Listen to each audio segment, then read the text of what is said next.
Alfredo. Katie, nice to meet you.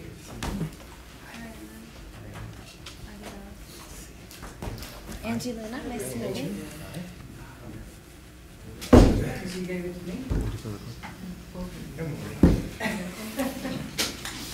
Good morning. Good morning. I want to thank you for being here. I know that you've been anxious to have this meeting, and glad we're getting it done. We need to introduce ourselves, so I think you know who we are, but let's make sure that you know. So Javier. Javier Marquez. Officer brother. Ken. Good morning or good afternoon. I'm Ken Jessel. I'm CFO and Vice President for Financial Affairs. I'm Sandy Gonzalez-Levy, and I'm Senior Vice President for External Relations. Hi, I'm Rosa Jones. I'm Vice President for Student Affairs. I suppose it's proper that we introduce ourselves. Yeah, that'd be great. That'd be great. And if you're a student here, if you're currently enrolled student, I'd like to know. I'm a housing student here. I'm Chris Knowles. Chris, good. Michael Burke. Michael. Currently enrolled student, Carlos Ortiz. Carlos. William Sanchez, currently enrolled. Alex Rosales, FIU alumni. Alfredo Quintana, former student. I have owned a small business, and I honestly haven't had the time to go finish. So. Okay. Katie Budd, currently enrolled housing student. Ariane Aguilar, current student. Angie Luna, current student. Housing. Housing also. Great. I think I met you at the faculty senate meeting. Yes, we did. We did meet before.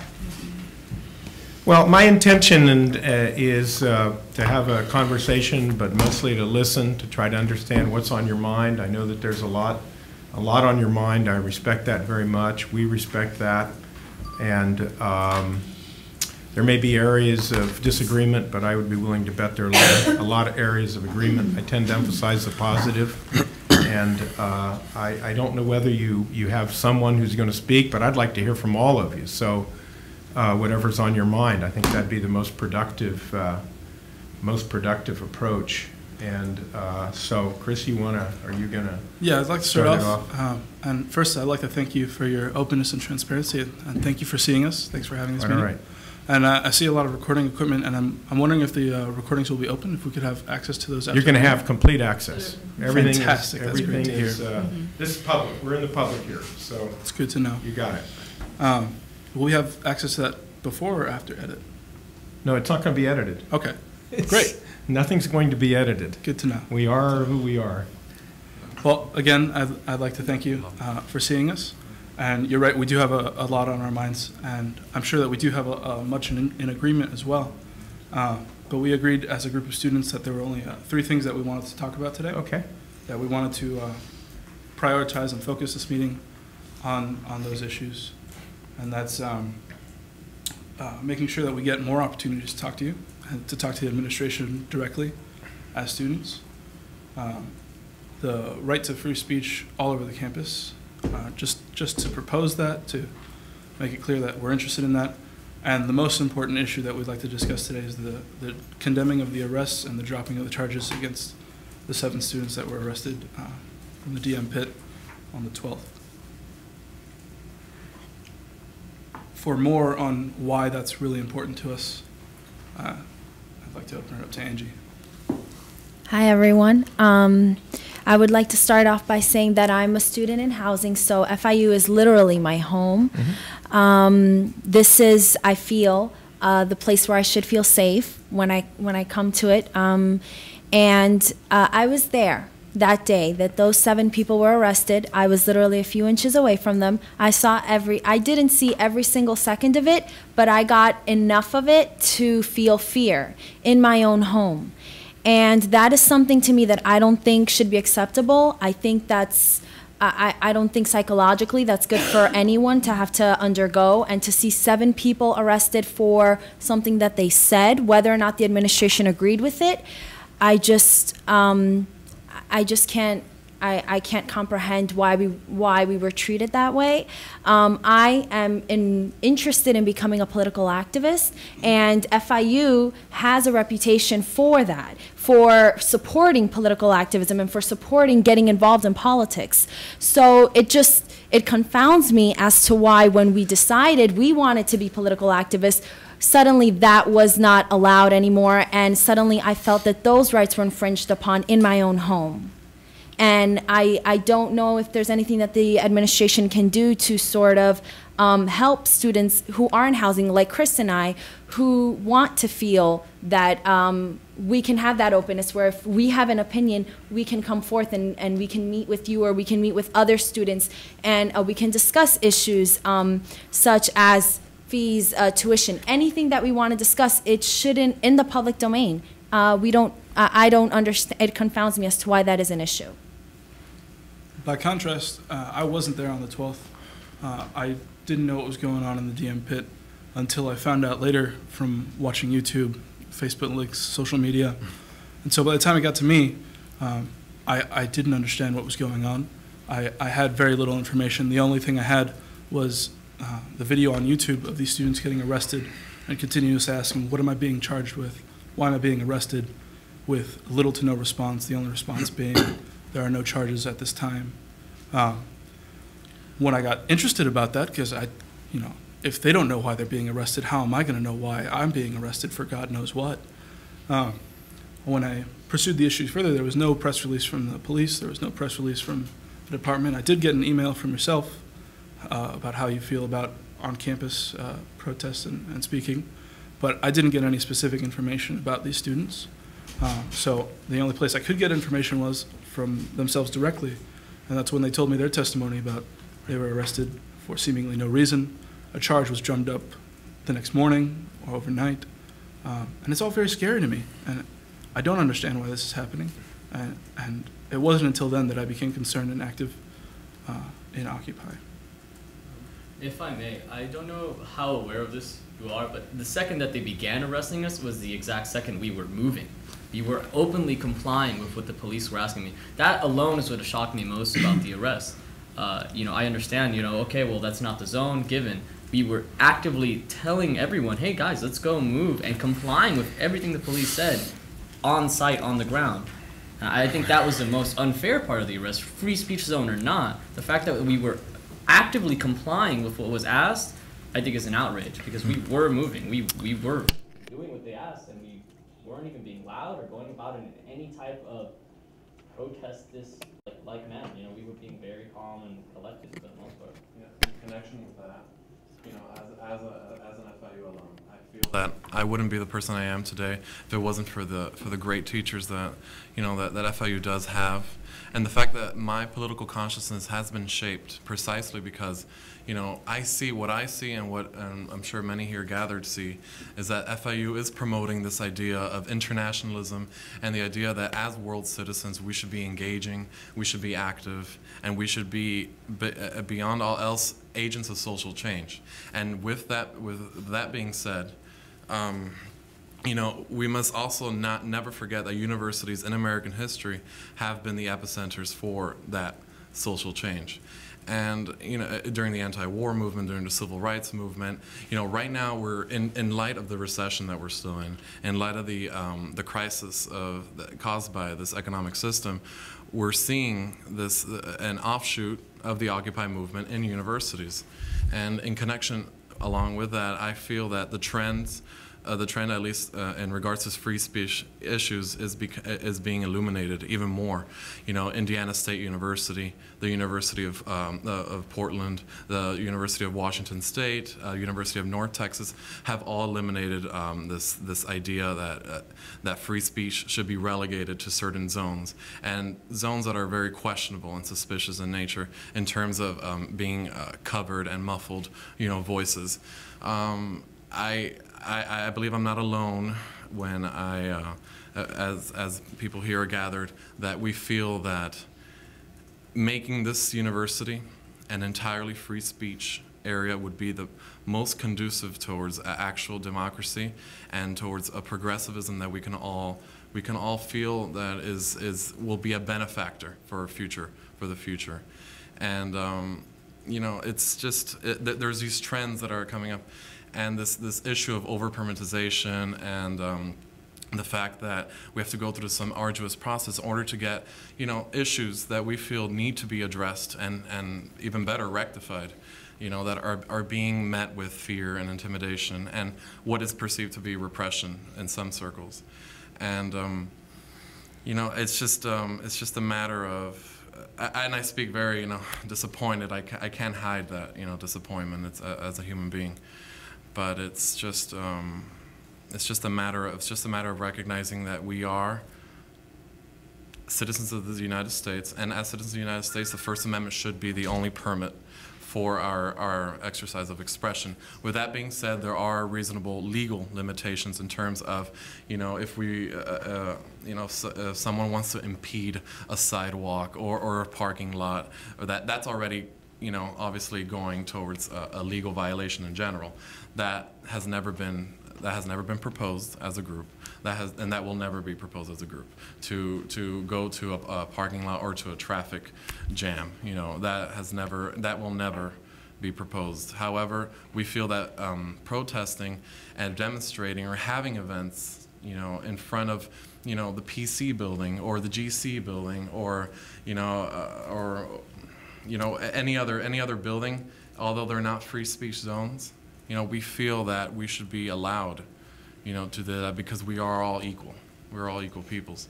And as equal peoples, we should be viewed as, you know, as equal human beings under the letter of the law, as long as, you know, we don't incite violence or do violence of any kind, because again, that would already be a violation of the state and city and federal laws. And that's just what I have to say. Okay, who else on this topic? Alex? We just like for you guys to have higher expectation of us, for us to conduct ourselves in a good manner, and the campus should be completely free speech, and we do not need cops to come around every so often, around our group especially, which I've been there for an hour and every 10 minutes I get a run around. So, you know, I wish that, you know, you would comment on that, on the possibility of having this campus free speech completely. Wendell? Is it Wendell? William. William. Carlos. Carlos, okay, sorry. You're Wendell. No, William, okay, William. got it. Okay, Carlos? Okay. What's your thinking on this matter? You know, I guess in addition to everything that has been said, and which I'm in complete agreement with, I think that one of the issues that we should also place some emphasis on is the fact that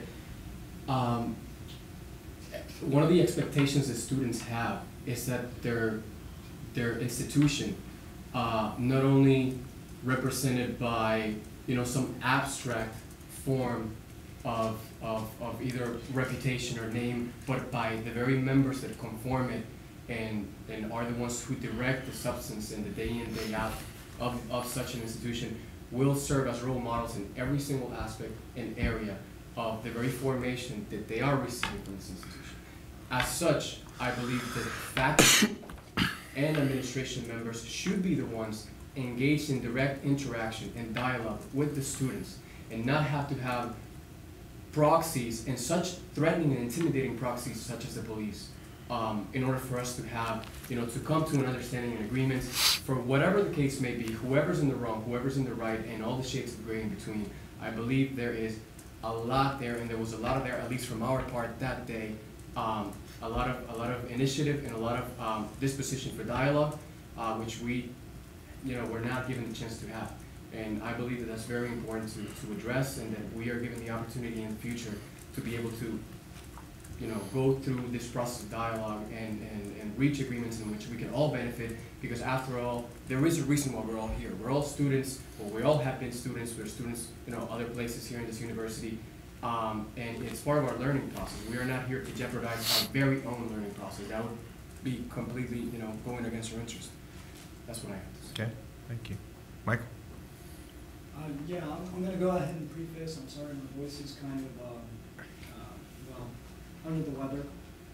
But I'm just going to say that, yes, I'm currently not enrolled as a student right now. I was even dropped off whenever I tried to register for classes this semester. I saw that I wasn't on the list, and I had to put forward my admissions paperwork, just so that I could go ahead and register for classes for the summer semester. So I'm sorry about that, but so are we. Yeah, seeing the events as they kind of happened, I'm very apprehensive, whenever it comes to it. I still haven't. Were you there? Yes, I was okay. there. I can also say that I was there. I was the first one there. I was there at about 2:26. It was whenever that was whenever I looked at my phone, the clock, and that was the first encounter that we had with the police. So that was me. I talked with them. There was another person with me, Kevin Gleason, and we were the ones who went to Mayville. There was no dialogue as far as compliance in any way or acquiescence or anything in regards to the criminal issues. I wasn't imbued with that kind of authority, but I did kind of talk about the situation, maybe in some kind of alternate plan or idea or course of action that we could take, like for instance going to the stadium. So I kind of brought that up, but nothing became of that. Afterwards, whenever we got back, people were a little bit late, as things tend to be here in Miami, and that's whenever mediations actually started with the police. So there was more or less like an hour time frame. That's just to correct something that I've seen as far as the email that you sent. It said something about 1:15. I don't think anybody was aware of the situation at 1:15. But aside from that, I guess I can just leave it at that for a moment and maybe talk about it later. So, okay, Katie. Well, I think another thing that we should discuss is the aggressiveness of the police on campus. I just don't understand why the police are armed while students are not allowed to be armed. And I feel like that's a violation of our rights, of our ability. Whenever we choose to protest, I don't think it's fair that we are met with armed people. It intimidates us. It's wrong. I'm not really sure what else to say. I feel like that's pretty much all I have to say about that for now. Okay. Marianne? Is it Marianne? Ariana. Ariana, thank you. Well, as others were saying before me, we were actually complying with orders while the arrests were happening. I was actually beginning to move things to the lawn while the arrests were happening, so I got there a little bit after. And the bottom line is that we as a group feel intimidated. We feel that we're being discriminated. We're not being given the same rights that other groups have. We're being given special attention by the administration, but in the wrong way, because they're trying to stop us from doing things that they haven't tried to stop other people from doing. And these arrests were just completely irresponsible and unjustifiable. And 7 students, or former students, 7 people who, with their, even if they're not students, with their taxes, they help pay for this university, were arrested here and are waiting still for their trial. And it's just ridiculous that this is even continuing. It's ridiculous that they're even having to, go into trial for such a thing that they had complete right to do. And right now, we even passed by the pit, and they actually covered the outlets with, a new, thing, so nobody could use them anymore. So we feel like other students then, are they going to be resentful toward us because we were using this to, just as they were, but the administration, because they didn't like us, decided this is not going to be usable by anyone anymore. Nobody gets to use this anymore. And we just feel like the arrests were made in a completely unjustifiable circumstance. And I just want to say that here, right now, we are not representing anyone, we're representing each other. This is a horizontal movement. We even could have some reservations because we're individuals in this movement, and this is a movement of leaders. So some of us, even as individuals, will have reservations about having to have this meeting in private when it should actually be in the public. We should be addressing the whole student body. We're not an interest group. We're not representing anyone, and we're not trying to be represented by anyone. So I feel like meetings after this should be in public, but for the sake of the circumstances of the students getting arrested and us being really worried about that because it could even affect their lives in a negative manner, we are here. That's all I want to say. And in addition to what she has said, that's one of the reasons why we are here. We want for President Rosenberg to condemn the arrests.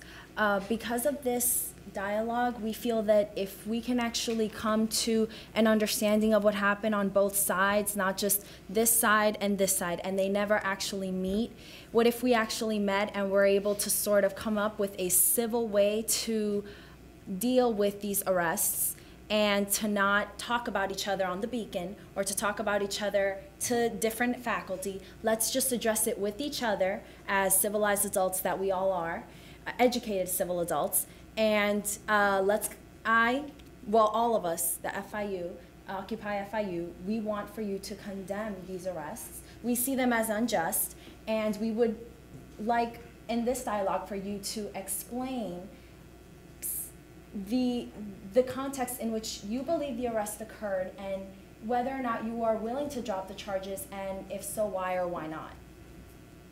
Okay. Well, okay, so there are three issues. Would you like to talk about the other issues, or do you want to spend time on this issue? This issue, okay. First of all, I am the person who has benefited at FIU over particularly 2 decades, the 80s and part of the 90s, from the ability to have academic freedom and in appropriate places freedom of speech, because my area is an area that was much, how shall we say, debated, particularly in the early 80s. And during that period of time, the individuals who you are now condemning are people who defended my right to say what was unpopular in this community. So I want you to understand that I'm very grateful for having had that ability. And therefore I identify with your concerns about feeling that you have not been able to express yourselves. But I also understand that had I not had individuals who believed in the rights that I had and were willing to protect them, I wouldn't be sitting here with you today. All right, so I have a very, special relationship to this issue. And I fully understand the impact of your perceptions about the police state and your concerns about that. I personally do not feel that we are there yet. I personally am very grateful for the work that our hardworking police officers do. I can understand why, as a result of one incident, you might feel concern and fear. I don't personally believe that overall, as one of you said, there is an environment that is that we're moving towards an environment that we should be worried about, and that, say, my counterparts in the faculty should be worried about at this point. But I identify, with your concerns. I will not go into the particularities of and second guess our police officers. But I would like to discuss an issue related to this, as you all alluded, about rights and responsibilities. Because your fear, while it certainly may be well-founded, there are other people who felt that their ability to have an orderly learning environment was intervened. Well, that is out there, okay? And so we have to find a balance. And my instinct is that the approach that we have is that balance, because I believe that you did have successful opportunities to come together, to share your concerns with people in an area that was very prominent, and that that happened repeatedly over the period of the entire fall. I could be wrong, okay?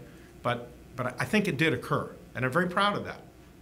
And I'm glad that that shows us what the possibility is.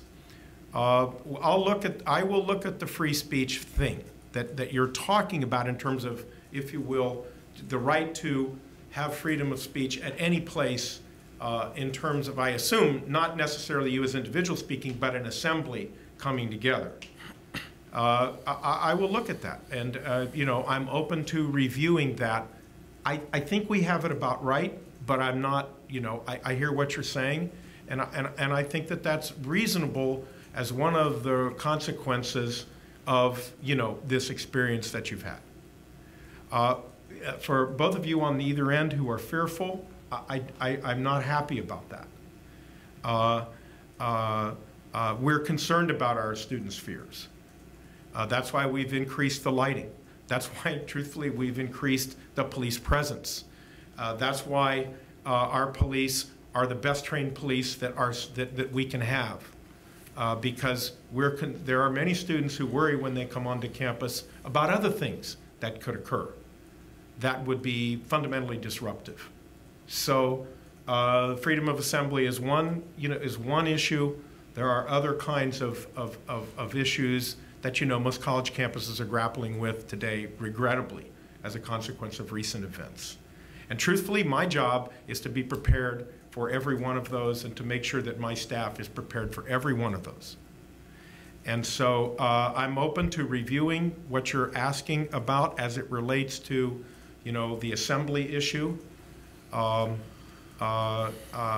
it relates to the dropping of the charges. At this point, that is a law enforcement matter, and I am not yet, there's not much that I can do about that.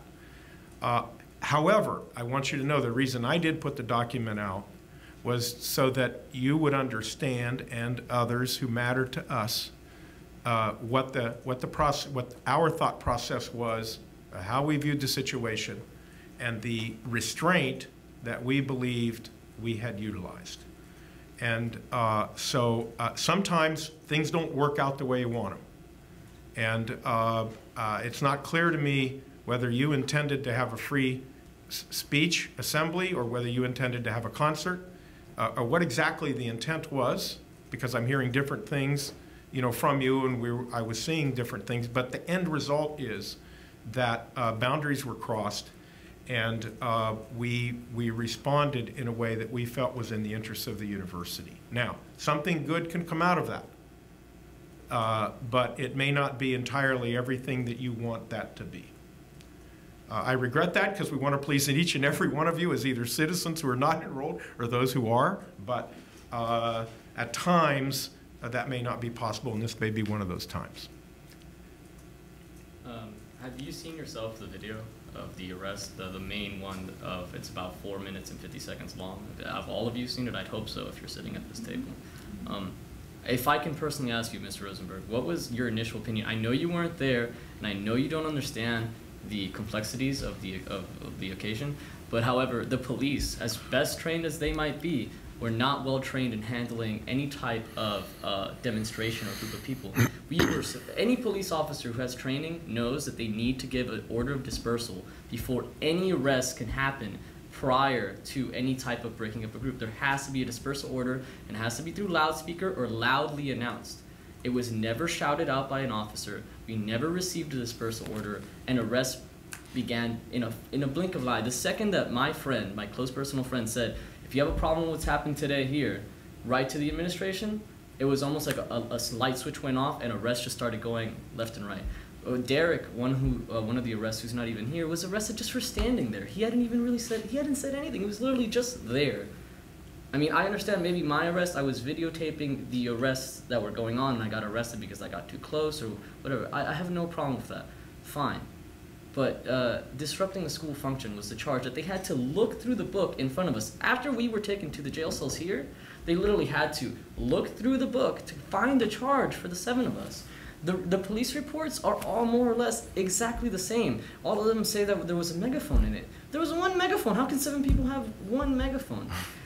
I'm sorry, but the police, as well-trained as they might be, and I'm really happy to have them here. I have no problem with the police.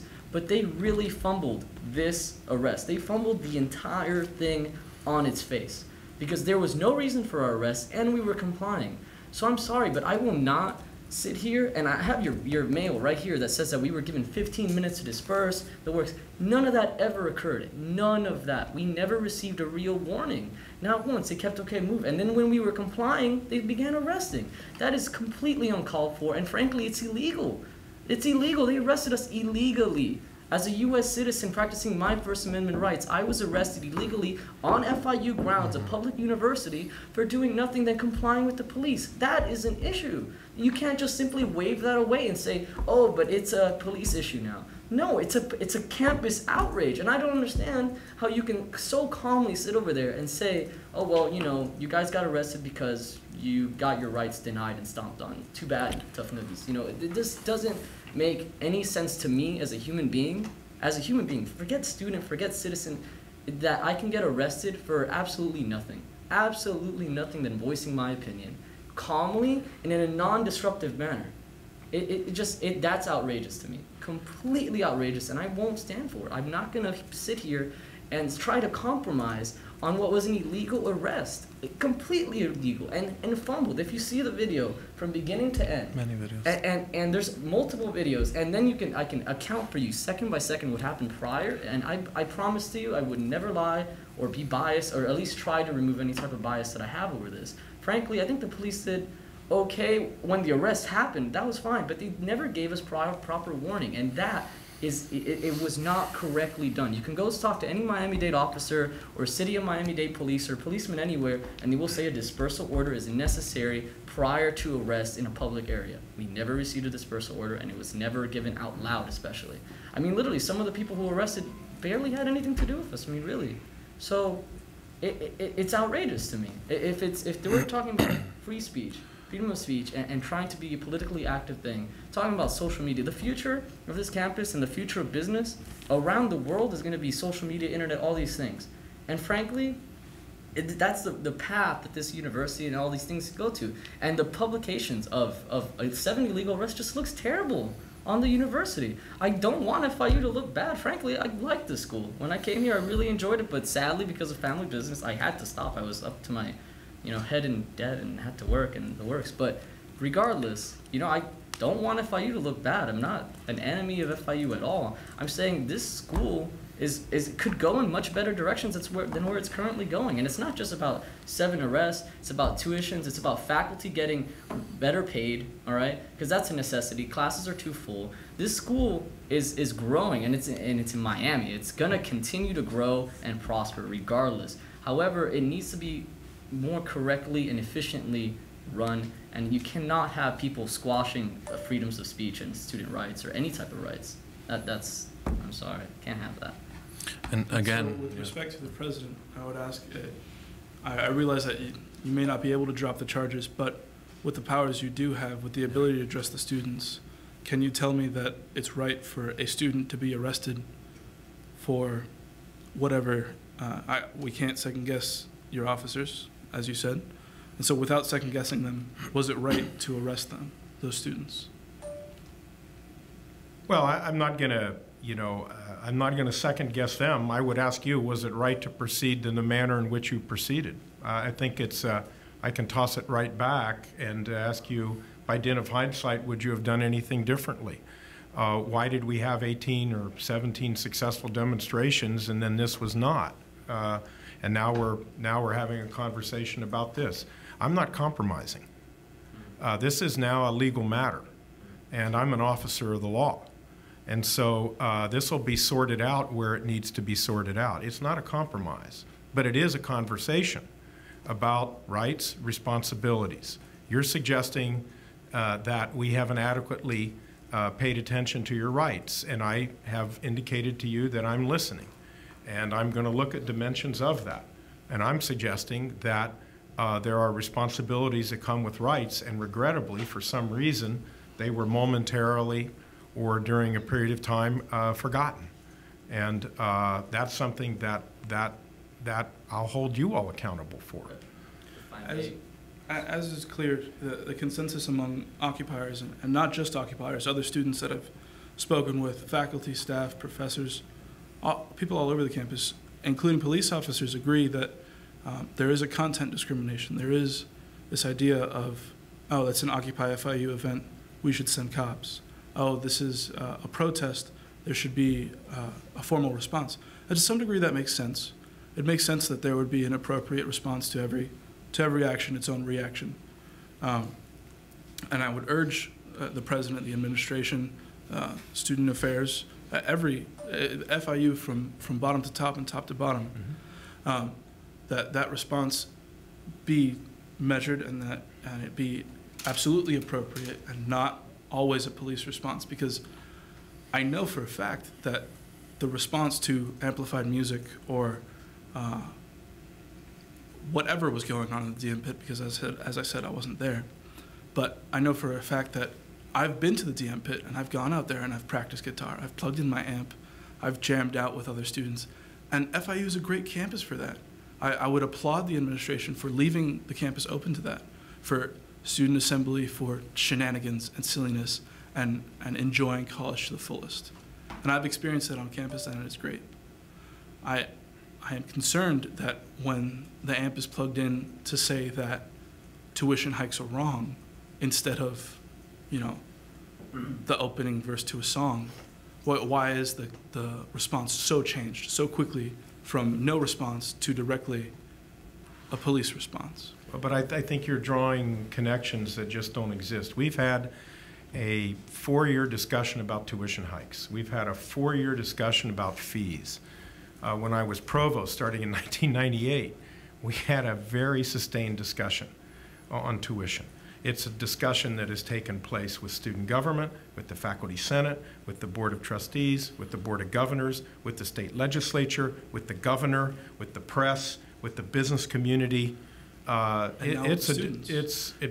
It's been continual with the students.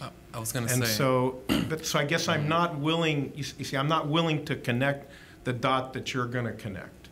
And truthfully, we're very sensitive to the challenges that our students have about tuition increases. That's why this year we made special effort to raise money for our first time we've hit the target on first generation matching grant funding. Some of you probably are first generation and might benefit from that. We're very sensitive to that. So I guess I'm not willing to draw that connection, Chris, because this has been a lengthy discussion publicly. It's very transparent. And we discussed this. We had last year several public meetings about tuition. In May of this past year, I went before the public, the university community, to talk about what it meant to have the budget cuts that we were taking in terms of tuition. We presented our budget, and it's a public document, to the Board of Trustees in June. And so I guess I'm not willing to jump to that conclusion. I'll spend hours and days talking with you about tuition, talking with you about fees, and trying to, listen and help you to understand what the stakes are as a consequence of the difficulties that we've had. Last year, or since 2007, we've taken nearly $72 million out of the base operating budget, which is the part that pays most of your tuition. We went from $220 million from the state legislature in 2007. We're down to 160 now. So we took a third, basically, out of the base operating budget. It's been very painful. We laid people off. We capped enrollment. We reduced library operating hours. So this is very painful for us to do. The connection that I'm trying to draw, though, the dots that I'm trying to connect, the conclusion that I would like to reach, is not that you won't talk about tuition. I know that you talk about tuition. Yeah. I know that the discussion is going on. Yeah. The dots that I would like to connect is that there is no response when students assemble for silliness. There is no police force response for when there's a flash mob on campus, or when there are fraternity parties, or when there's art installations that students just produce. You know, in DM, just a few feet from the arrest, is art is whatever you can get away with, spray painted on the ground. Right. And it was gotten away with because FIU is a campus that cultivates that idea of freedom of expression. And that the only time that I have seen a police response, the only times, the two times that I've seen police move on campus and actually do arrests is when we had a possibly armed individual in the nature preserve and when it's involving Occupy FIU. And I do feel that there is a content discrimination. Again, you don't, okay, I understand that, and I regret that. Let me give you two examples of, you know, responses to silliness. Sure. One of our, well, I got to be careful here, but one of our fraternities is shut down now because of silliness. And also, I haven't talked about this, but you know, if you notice that we're not doing a certain homecoming gathering anymore. Does anybody remember the homecoming gathering that we're not doing?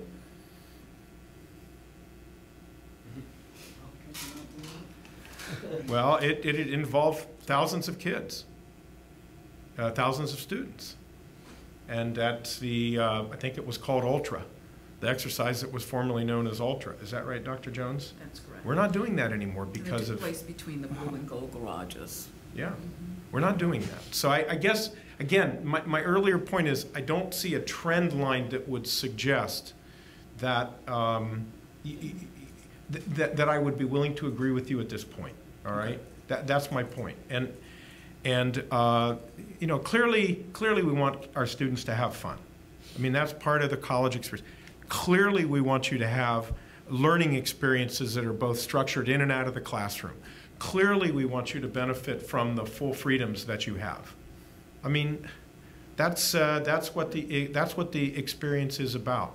And clearly, I am sensitive to the concerns that you bring to the table. And that's why I'm going to look at the assembly issue. All right? And I believe that FIU is the cream of the crop. And I do believe that, you know, I am very happy that I did not take other opportunities. I'm very happy to have come to FIU instead of other colleges around the state because we really are the best and you really do promote a campus environment that I have found so far to be the best that I can find anywhere. And so the reason that I'm with Occupy FIU is because why is Occupy FIU being stopped? And in your example of the fraternity being shut down, to promote a trend line, I would ask how many of them were arrested. I can't answer that. Okay. But I would like to think that there was a bright line, and I'm not going to second guess our police. Okay. May I just comment? Yeah, sure. You know, this 4-year conversation about budget cuts and tuition hikes, I feel and I believe is a consensus that SGA, Board of Governors, the Board of Trustees are a very disconnected apparatus. And disconnected in the sense that the backgrounds that most of these individuals have are, from businesses, finances, things that are completely almost unrelated to the educational institutions. And we understand that there are extreme, state budget cuts. Yeah. However, there are things that could be done even in light of those budget cuts. And I believe that there needs to be an investigation to the fact that administration overhead and salaries, and the fact that, according to the United Faculty of Florida Florida International University report that was done between 2003 to 2010, did demonstrate that administrative salaries compared with faculty salaries have grown in a very exponential rate, and there's a big gap, 27.3 versus 3.5. Or the fact that administrative budget, according to the Office of the Provost, gets over $44 million. That's the second biggest, after the faculty and the research budgets here. However, they're highly disproportionate in terms of the number of administrators and the number of teachers. You know, and we say that, well, there's this argument that said that a lot of teachers are dependent upon those tuition hikes. However, the graphs and the data demonstrate that the tuition and the fees increases far surpass the faculty salaries in terms of proportion every single year. And it's just, you know, those type of conversations I believe need to occur more because there is a disconnect even with SGA. We did all we could to approach SGA with this issue. They said that they'll get back to us. I mean, it's not a matter that we don't try. It's a matter that we try and nothing gets done. Can I tell you a story? Yeah. In 2005, I became chancellor of the state university system. Started to work day after day with legislators and others who were in decision-making position. For a year and a half, I had a message. And the message was that we were underfunded in the state university system. And for a year and a half, I got nowhere. And then I brought together my group, and I said, we're not getting anywhere. What's that about? Is it because they don't listen? Is it because they don't care? Or is it because we're not getting the right message out there? So we sat down and we worked on the message.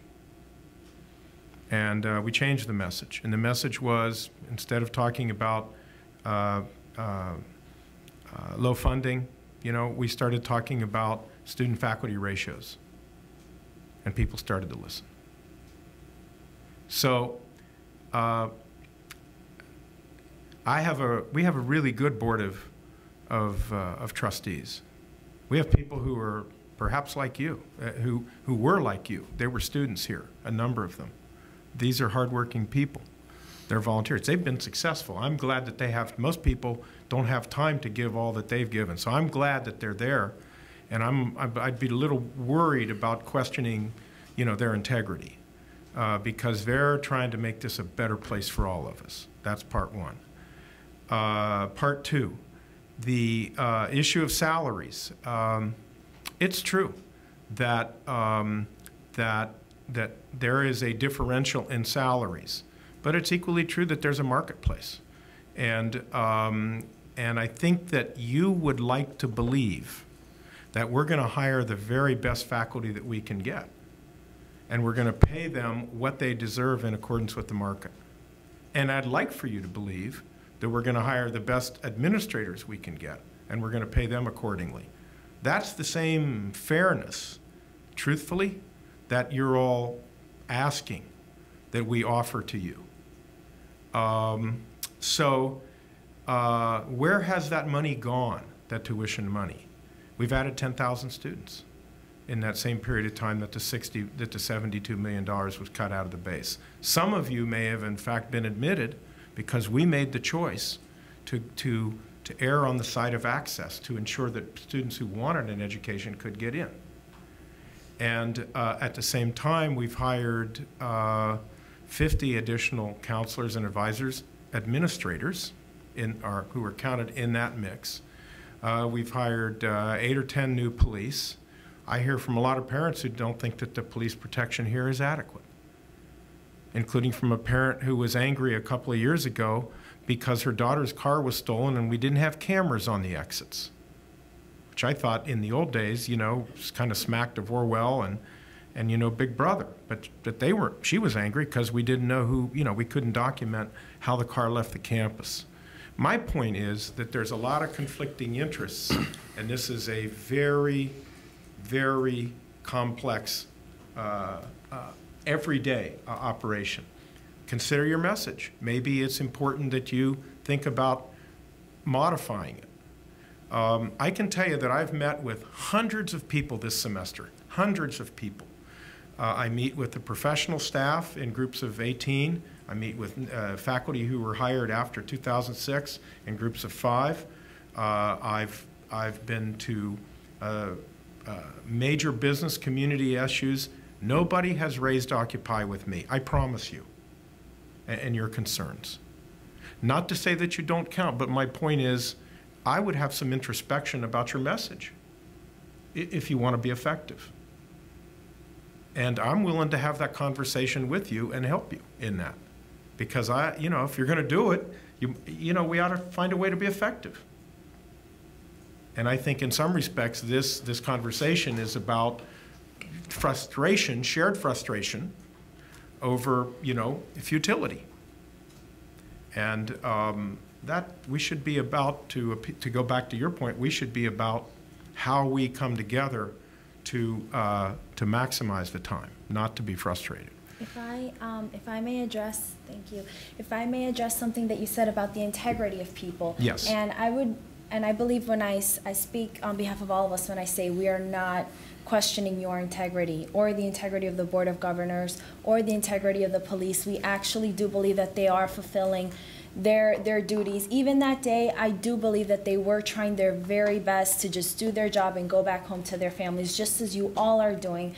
And we hope that you also see that in us, that we really are students, and that you see the same integrity in us that we see in you, because we really do look up to you and admire your positions. With that being said, however, we do want to continue to have more discussions like this if it were possible, so that we can continue to open that conversation and be less finger pointing and be less about that. And you're right, how do we become more effective? How do we make that message so that when we speak, when we all speak, we don't have people blocking the other one out, and we can actually listen to each other for a change. So I would like that on both sides. And we do actually look up to you, President Rosenberg, as a symbol for this university. We really do believe that we can get somewhere with you. That's why we're here. Well, I'd like to believe that, and I appreciate that comment. I don't need to be looked up to in the same way that, I just feel that I want the same respect that you want. And I want my officers of the university and the faculty to have the same respect that you want. And that's why when you look at my door, you walk into my office, there's a thing on a stencil on the door. It says every student counts. Not to say every citizen doesn't count, but I mean every student counts. We believe that. I believe that. And that's why I say this is mutually shared frustration here, folks. This is not about,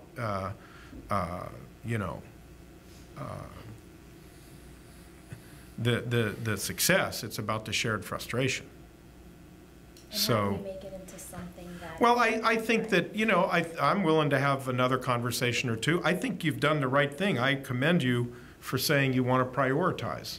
You understand that in the end, there's so much happening. You got to figure out, okay, what's really important? And you've said what's really important is this issue of the arrests. Okay, we hear you. You've also said what's really important is the ability to feel that you can have freedom of speech anywhere.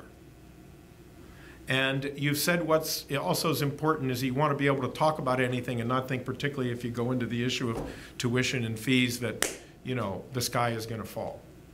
I don't necessarily agree with all of those interpretations, but I think that's what we've heard here. There's something I'm missing. And you mentioned before that we should use introspection to maximize effectiveness, and we certainly have met and discussed thoroughly the things that we wanted to mention here today.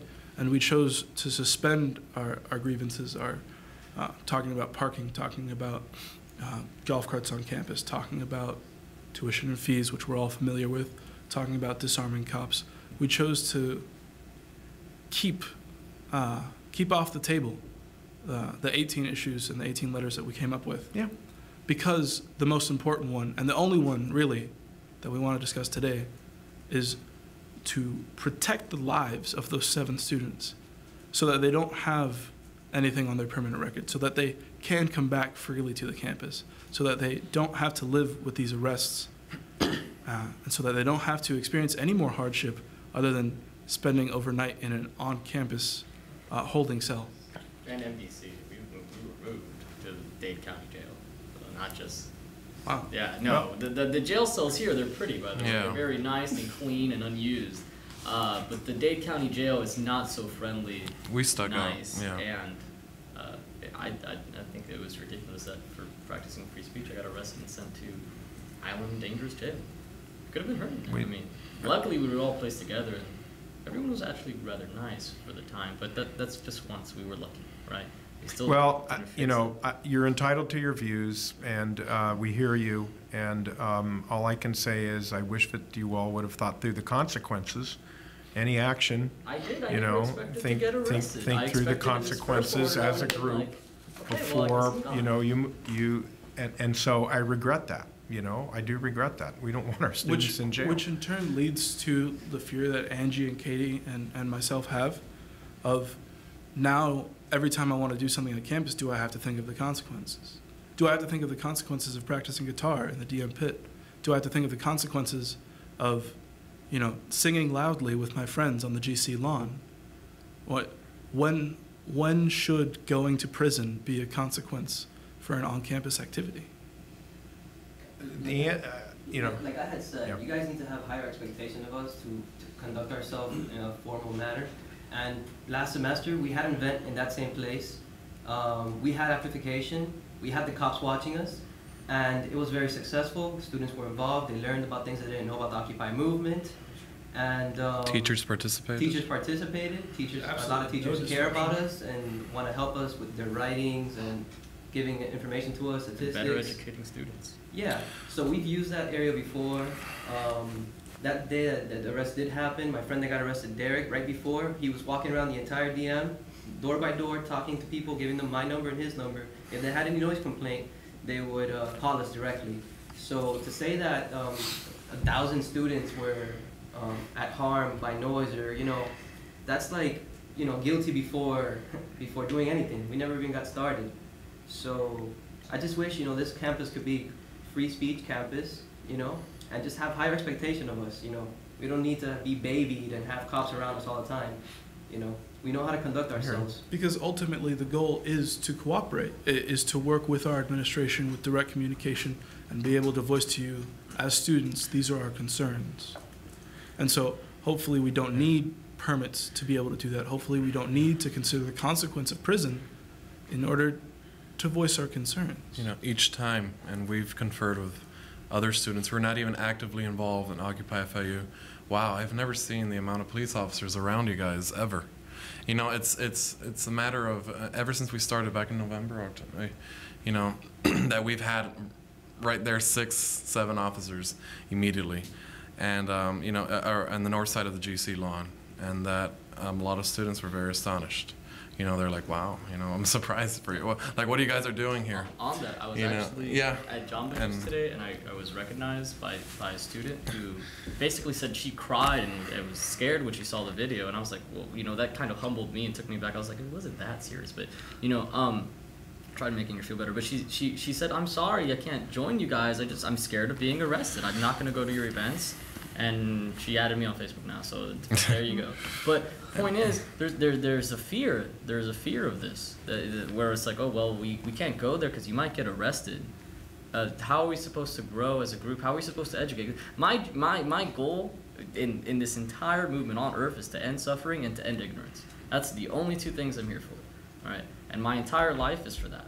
And I don't think that the FIU issues, I believe that they're almost a microcosm to national issues. Right, I think FIU should take a lead almost and say this yeah. You know, to have a futuristic view. Say FIU is taking the lead on fighting this national tuition issue. You could have amazing press if you do things just correctly. You could grow this university and have an influx of all different types of community activist groups and all these things. It could be a little like hotbed for education beyond the classroom and to get students involved. I mean, there's a lot of most of these students, not to say anything bad, but they're politically and asleep. They don't realize what's going on, not only on campus and locally in the area, but nationally and worldwide. We're in an amazing era of humanity, and there's information flying across this world and doubling over itself, and the world is changing very quickly,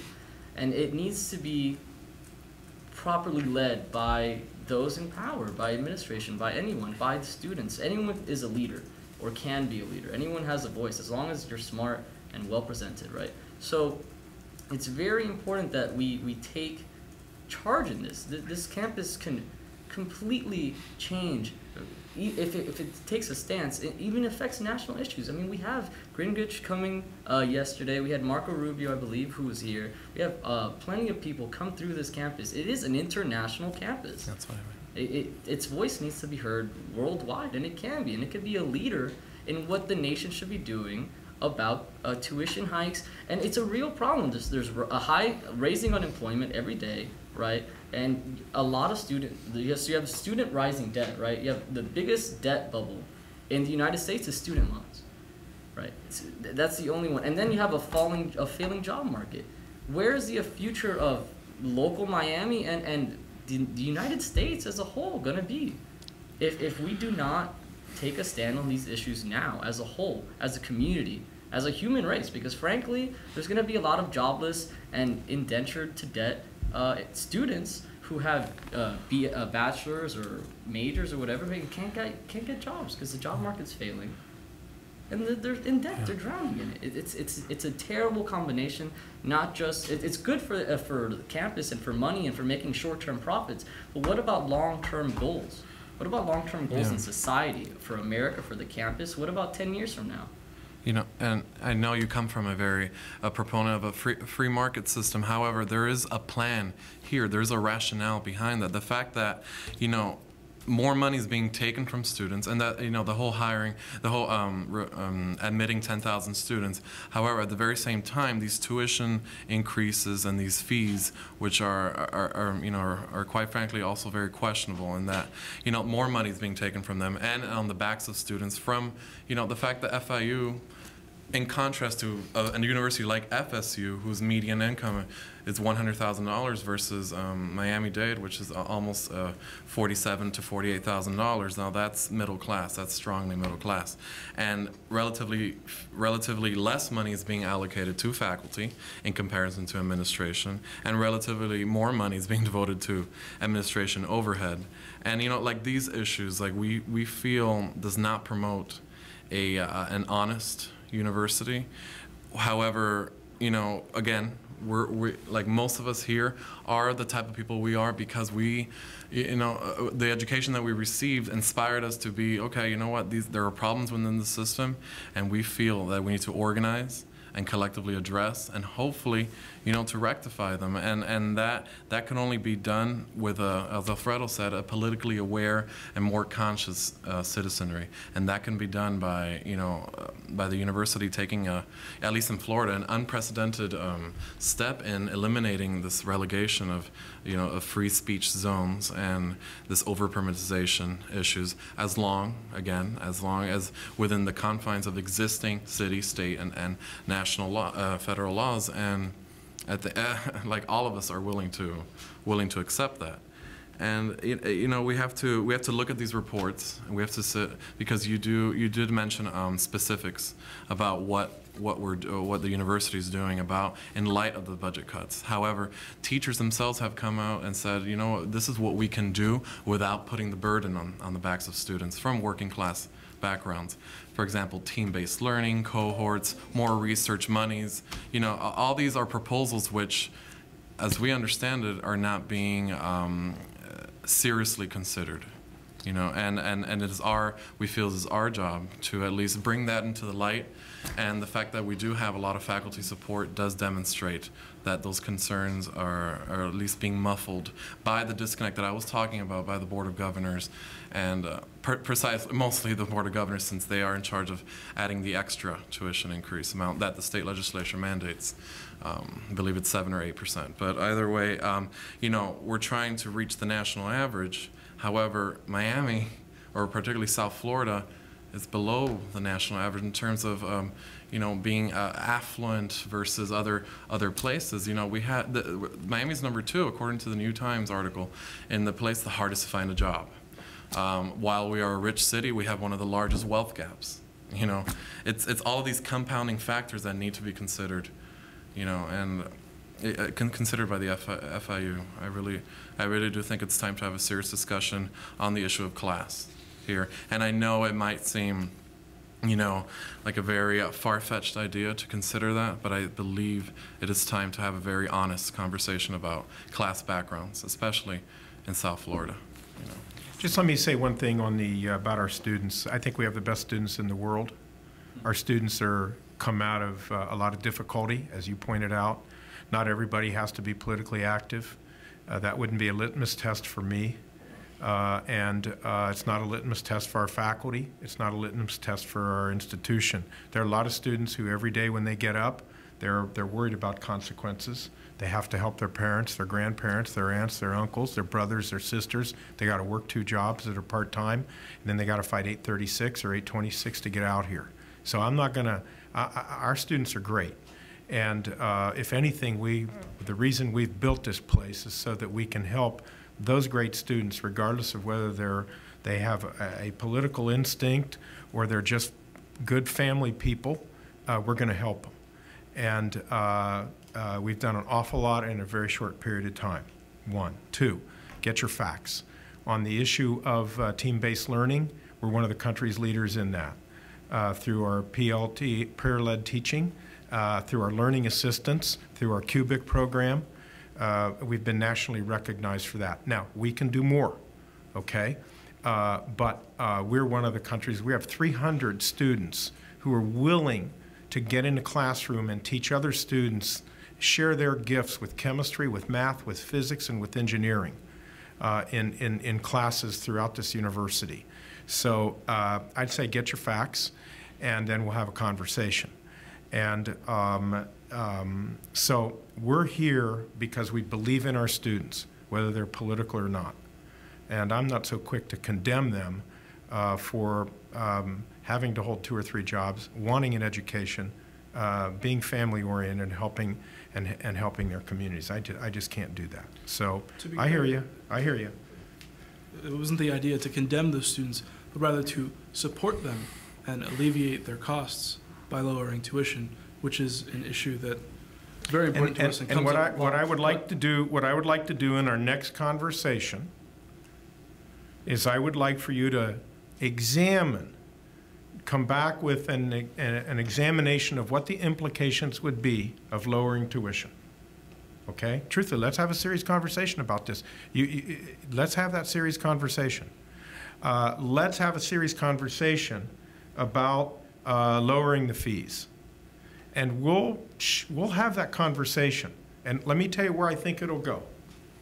Then you're going to be faced with a choice, because it's all about choices and consequences. The choice will be, do we cap our enrollment and limit kids from getting in who are eligible, and adults, by the way? Do we close programs, and how many people do we lay off?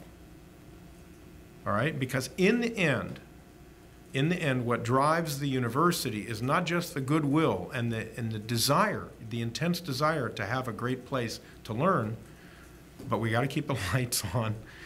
We got to pay people. You know, we got to keep the parking lots clean. Okay, honestly. So I mean, there's a bottom line reality, whether you're market-based or non-market based. There's still a bottom line reality. And I'd like to get, you know, if you have creative solutions to that, I want to hear them, because we've been in a search for that. I feel pretty good about the fact that we've let more eligible students in from our community. We haven't turned our backs on the community, you know, for the eligible kids. As we do better in the Dade County Public Schools, and we are, more and more students will be eligible to want to get a college degree. What do we do about that? Say no? And so, you know, we got to find a balance. And let's have that conversation. I'd love to have it, because if you guys can come up with some creative solutions, defying gravity, we're all for it. We're very happy to provide those creative solutions, and we would ask, and the point of this meeting is to ask that when we propose those creative solutions, when we scream those creative solutions out in the DM pit, that we're met not with police, but with administrators, with people who are willing to receive those ideas. And so maybe at first, with the name Occupy, with the bad mojo going on all around the nation, maybe at first a measured police response was a good idea. But like you said yourself, we've had over a dozen successful demonstrations. Now that you've met us, now that you know who we are, now that there is an idea of our willingness to cooperate and our want and our drive to come up with those creative solutions, maybe instead of sending cop cars, send administrators. Well, as long come as out to our teachers, come out to we don't have a problem with that. We don't have a problem with that as long as there are rules and regulations in place, and I ask you to follow those until we modify them. And because that's how this place works best. May I say something, please? You were mentioning that we should change our message. The problem is that, as I said, we're not representing anyone. We're representing each other. This is a horizontal movement, and our message can only exist when there's a mass of people that are willing and able to gather. The reason why we're speaking about political involvement with students and tuition hikes simultaneously is because back in the day, students were able to be involved more since they had time to do it. Right now, it has become sort of an impediment to them that this tuition has become so expensive that they have to struggle so much to live. And they have to work so much while they have to study so much to keep their grants or their loans or, you know, all of that. And so our message cannot exist without that group of people. And if the people are intimidated because of police, that cannot occur. And you have been mentioning that we should look to the consequences of what we do. But I will ask you again, did you see the videos and did you investigate the matter before you sent out an email to the entire student body? Because we don't have the power to send out an email to the entire student body detailing the events that happened. And the videos with timestamps and everything contradict statements that you sent out in that email, which makes us feel that you really didn't, you had 6 days to investigate the matter, and it makes us feel that you just sent that out without really investigating all sides of the incident that happened. So we encourage everyone, it's not just you, but it's just students as a whole, to look at those videos and look at the timestamps and see what actually happened, because this is a horizontal movement. We're not here really to acknowledge anyone's authority. We are here to look at our people, and we're not able to do that when there's police in there. We're not here to discuss that necessarily with the administration. We're here individuals talking with other individuals because we believe that the power is in our hands and it should be in our hands, and it can only happen when we empower each other.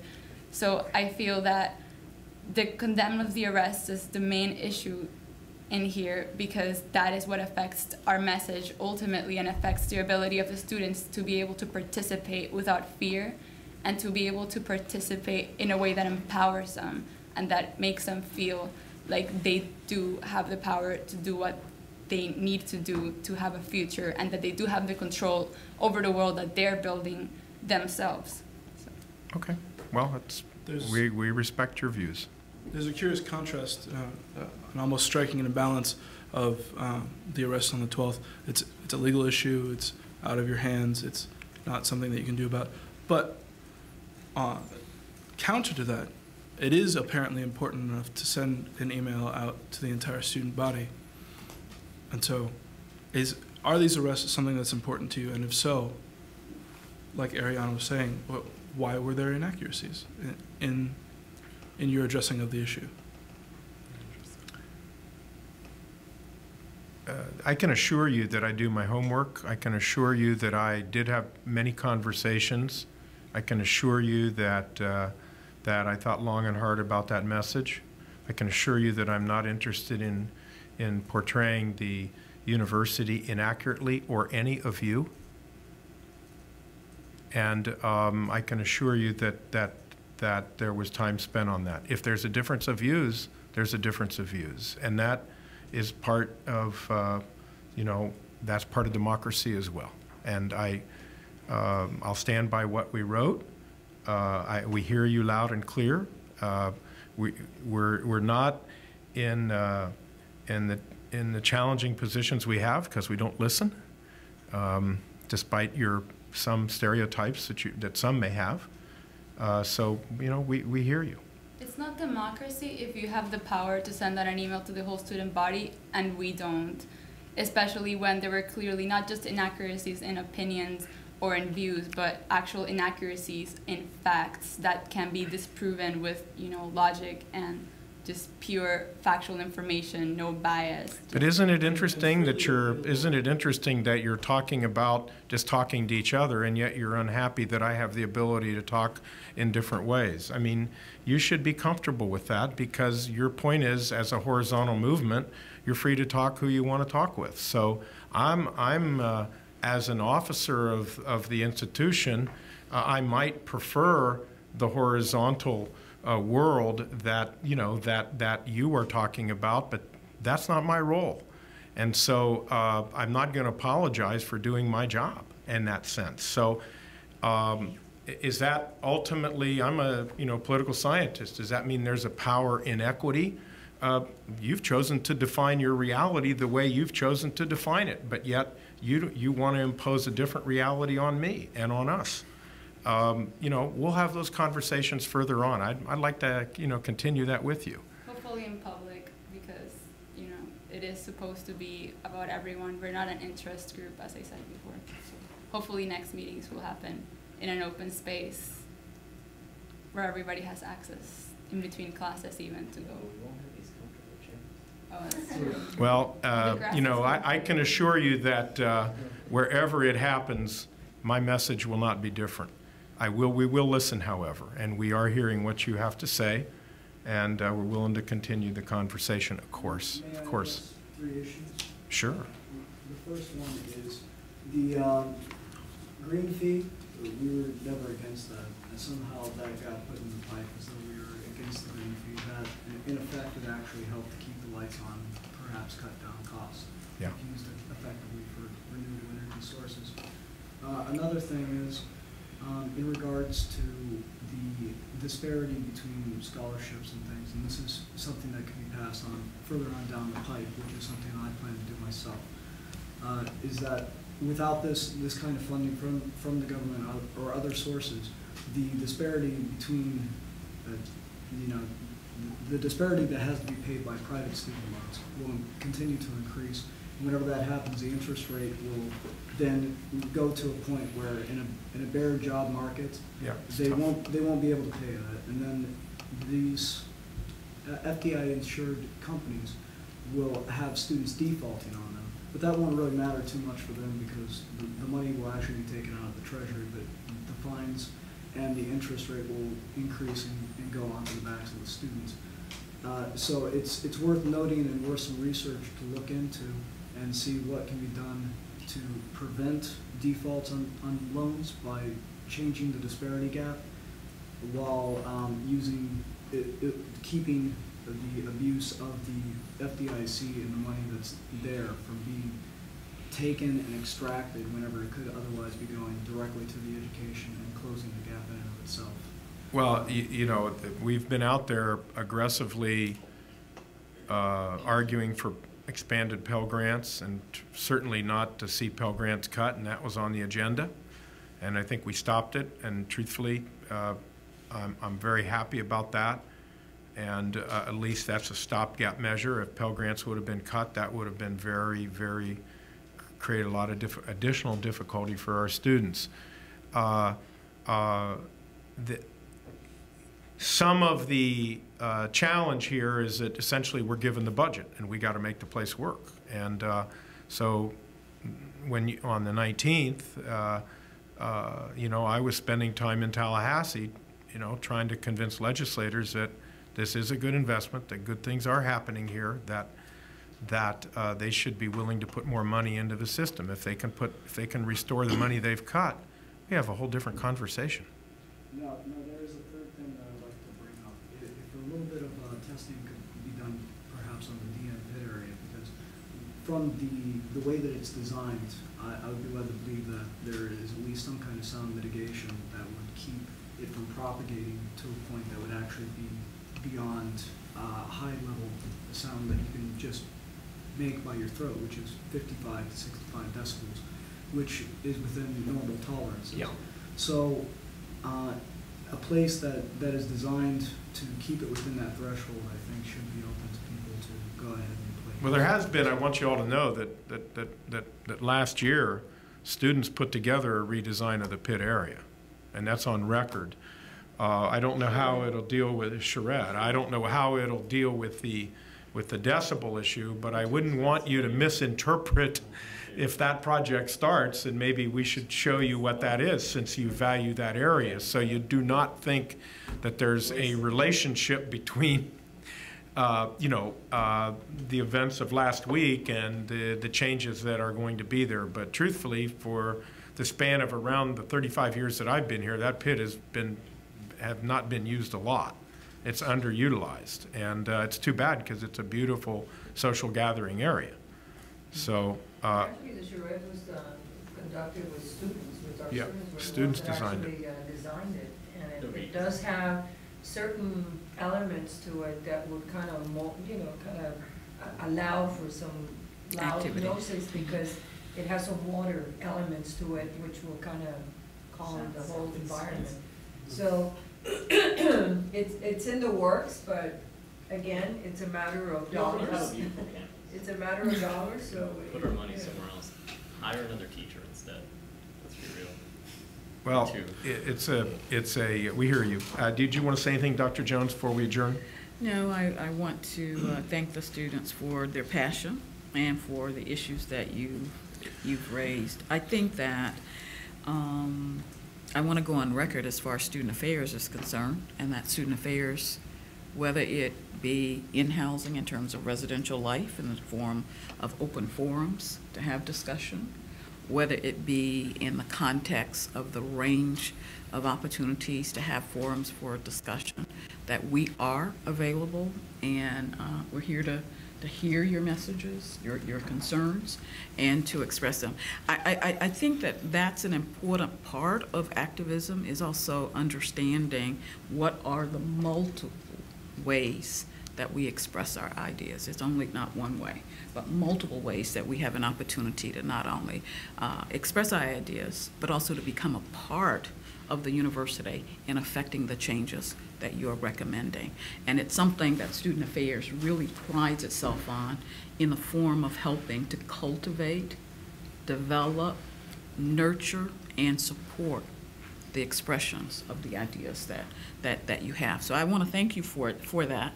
I think we will be a better university because you are expressing your ideas, but within that context, I underscore what the president has said, that there is also responsibility within that. And just want to say that we're open in all formats to hear those concerns. And I think we're both exercising that responsibility in both ways. I agree with you. I think we're both responsible parties in this, and everybody's taking their part of the share, and they're just as passionate. I believe that the president is just as passionate about the school and about this community as we are. So let's just use that towards building something better, like you said.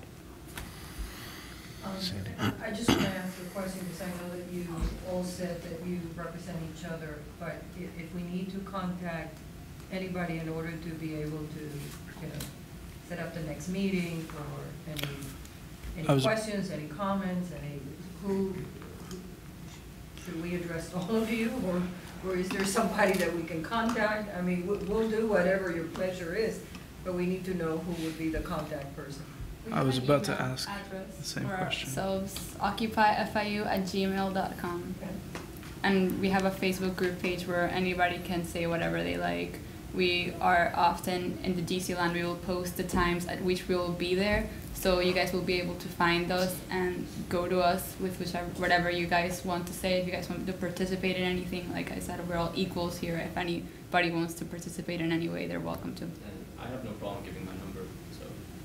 As individuals, you can contact I think the most effective. Whoever you decide that we need to contact. If you contact any of us, we will. Yes. Yeah. Like, we can leave our contact information, and we can also leave whatever information is necessary, as long as we can continue to have more of this, right? And we communicate it back to every one of us, so it's. But with the group's permission, I would suggest, I think an email to occupyfiu@gmail.com would be the most effective form of communication. Yeah. Dave, Jessel? No, I think the president started off by saying we probably have more in common than not, and I think that's exactly right. It's an opportunity for me to work with such great students at FIU and with great administrators. At the end of the day, we're here for the common purpose.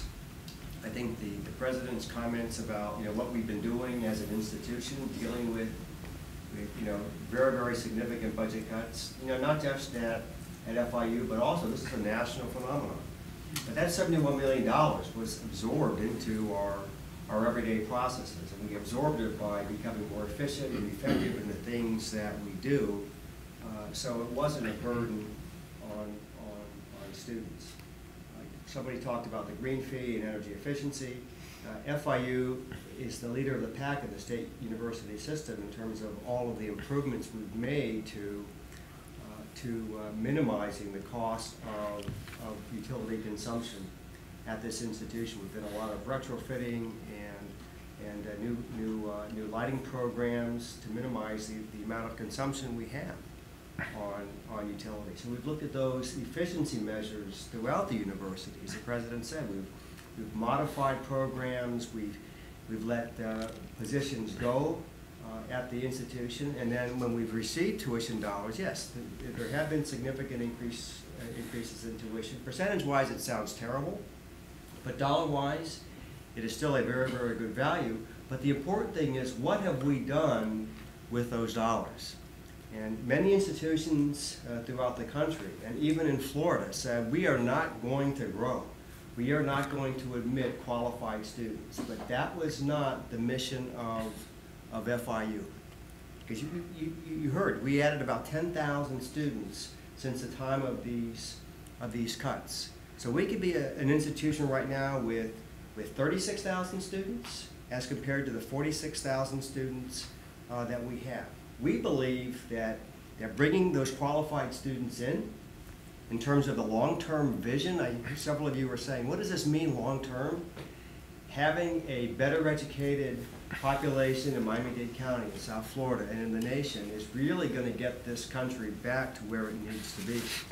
And turning away students that deserve that opportunity, that have worked hard for 12 years under very, very difficult circumstances, is not what FIU is about. It's not what all of you are about. It's not what any of us are about. We're here to serve the students for the bigger goals, the bigger benefits to society. And every day I come in, I never lose sight of that fact. I'm happy to have students. They have never been a burden to me in 28 years of higher education. You are the exact reason why I got into higher education. My office is always available. My email address, kjessel@fiu.edu.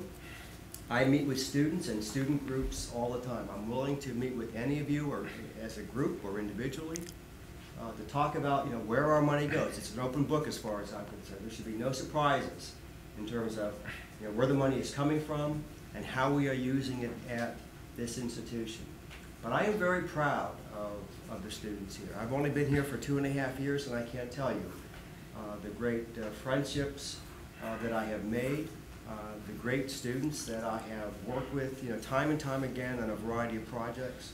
And I'm very proud of the President's vision and the vision of this BOT to make sure that access is first and foremost part of our strategic mission. And again, throughout the country, institutions have stopped admitting, they've cut back on the number of students. We have committed to provide that very, very important access. So our mission is more noble than most institutions out there, and I'm very proud to be a part of it. So thank you all very much. So we'll set up, how long? 2 weeks, a week? By the way, if I'm here and you're out there, I will, and I'm out, I will stop by. I mean, that's, I don't have a problem with that. That's fine. 2 weeks, I think it's fine. 2 weeks. 2 weeks, okay, we'll get it done. Where is there? Where do you want to meet? Can we meet at the GC lawn? Yeah, Well, of course. that's the place where we always meet, so. Okay, good. Thank you all. Thank you. It's nice to meet you. Meet you. This is Jones. Excuse me. I'm sorry. It was nice seeing you. Nice seeing you too, again. Nice seeing you, Mr. Thank you very much for your time. See you. Nice to see you. Thank you very much. Very good presentation. Thank you very much. Nice meeting you. No, it's fine, it's fine. Nice meeting you. Take care. I'll be here. Thank you. Nice meeting you. Nice meeting you. Take care. Okay. Thank you. See you. So once we have the video, we'll send it to the team manager. Okay. Is that how you want us to do it, or we That's fine, I check can it. actually walk it over to Whichever you the prefer. lawn? Do you plan on, It might be better to take it over to the thumb drive because it's gonna be a large file. It's a large file, and it's a very large file, so. That's quite awesome. Yeah. So it's gonna take time for us to load it, convert it, and just put a title at the beginning. Yeah, it's just If you- streaming it, If so. you need, somebody to send it to in person, Yeah. I work And I carry every extra day, Monday batteries. through Friday in the honor store. Oh, okay, So okay, anytime between 2 and 5 yeah. at the honor store. So just let us know Okay. when it's ready, and then we'll give them a copy, just like. Okay, no problem. Okay? Oh, don't worry, we'll thank you. Thank you. Thank you. Thank you so Thank you, much. nice meeting you. Nice meeting you too. Nice meeting you. Thank you, we really appreciate it.